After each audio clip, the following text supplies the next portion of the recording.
그대여, 오늘 하루 그대의 마음은 안녕하셨습니까? 가만히 눈을 감고 자리에 앉아 보십시오. 눈을 감으면 보이지 않던 것들이 들리기 시작합니다. 내 안에서 쉬지 않고 속삭이는 수만 가지 생각의 소음들 말입니다. 어제 했던 실수에 대한 후회, 내일 일어날지도 모르는 일에 대한 불안, 누군가 나에게 던진 무심한 말 한마디가 가시가 되어 가슴속을 휘젓고 있지는 않습니까? 머릿속이 시끄러워 한 발짝도 나아갈 수 없을 때, 마음이 어지러워 어디에 발을 디뎌야 할지 모를 때, 부처님께서 우리에게 건네시는 다정한 3가지 지혜의 말씀을 들려드립니다. 오늘 이 시간만큼은 그 모든 생각의 끈을 잠시 내려놓고 제 목소리를 따라 그대의 집, 그대의 마음 안으로 여행을 떠나보십시오. 첫 번째 말씀, 스스로 가라앉기를 기다리는 물과 같은 마음입니다. 아주 먼 옛날 한 젊은 스님이 부처님을 찾아와 고통을 호소했습니다. 스승이시여, 저는 앉아서 수행을 해도 머릿속이 너무 시끄럽습니다. 생각이 흙탕물처럼 끊임없이 흘러넘쳐 한순간도 고요할 수가 없습니다. 부처님께서는 아무 말씀 없이 제자를 데리고 근처 연못으로 가셨습니다. 그리고는 나뭇가지를 들어 연못 물을 세게 휘저으셨습니다. 맑았던 물은 순식간에 흙탕물이 되어 바닥이 보이지 않게 되었습니다. 부처님께서 물으셨습니다. 이제 이 물을 다시 맑게 만들어 보아라. 제자는 서둘러 손을 물속에 집어넣고 흙탕물을 걷어내려 애썼습니다. 하지만 손을 휘저을수록 바닥의 진흙은 더 거세게 올라왔고 물은 더 탁해질 뿐이었습니다. 그때 부처님이 제자의 손을 지그시 잡으며 말씀하셨습니다.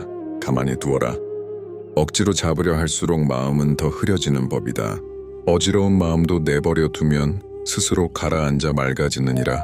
그대여, 우리는 마음이 복잡할 때마다 그것을 해결하려고 듭니다. 불안을 없애려 애쓰고 화를 억누르려 발버둥칩니다. 하지만 마음은 연못물과 같아서 손을 대면 댈수록 더 깊은 곳에 진흙을 불러일으킬 뿐입니다. 생각을 정돈한다는 것은 생각을 없애는 것이 아닙니다. 그저 생각이 일어났음을 알고 그것이 지나가기를 가만히 기다려주는 것입니다. 흙탕물 속에 섞인 진흙들이 제 무게를 이기지 못해 바닥으로 가라앉듯 그대의 걱정도 원망도 가만히 지켜봐주면 결국 스스로 힘을 잃고 내려앉습니다. 지금 그대의 마음을 휘젓던 그 손을 가만히 거두어 보십시오. 맑아지려 애쓰지 않아도 그대의 본래 마음은 이미 맑은 호수입니다. 두 번째 말씀, 내 마음속에 살고 있는 2마리 새의 이야기입니다. 부처님께서 제자들을 모아놓고 이렇게 물으셨습니다. 그대들의 마음속에는 언제나 2마리 새가 살고 있다는 사실을 아느냐? 제자들이 귀를 기울이자 부처님이 말씀을 이어가셨습니다. 한 마리는 쉴 새 없이 날갯짓을 하는 새다. 이 새는 언제나 과거의 숲으로 날아가 이미 썩어버린 열매를 쪼아대며 후회하고 아직 오지 않은 미래의 하늘로 날아가 폭풍우를 걱정하며 파르르 떨고 있다. 잠시도 가만히 있지 못하고 지금 이 순간을 떠나려 하는 새이지. 제자 중 한 명이 물었습니다.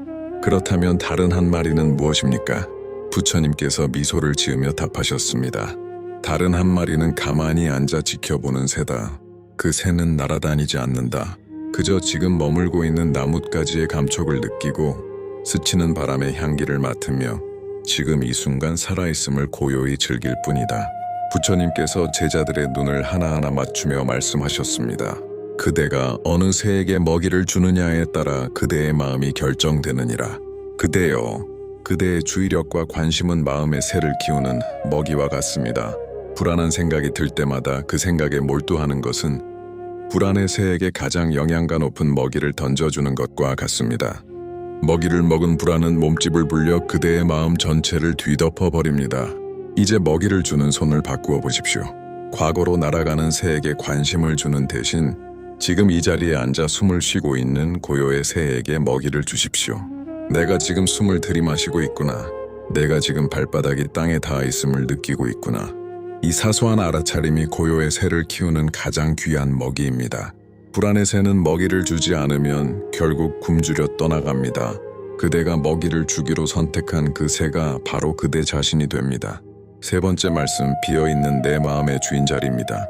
어느 날 세상의 온갖 부귀영화를 누리던 부유한 상인이 지칠 대로 지친 얼굴로 부처님을 찾아왔습니다. 스승이시여, 저는 남들이 부러워할 집과 재산, 가족을 모두 가졌습니다. 그런데 왜 제 마음은 잠시도 쉴 틈 없이 어지럽고 불안하기만 합니까?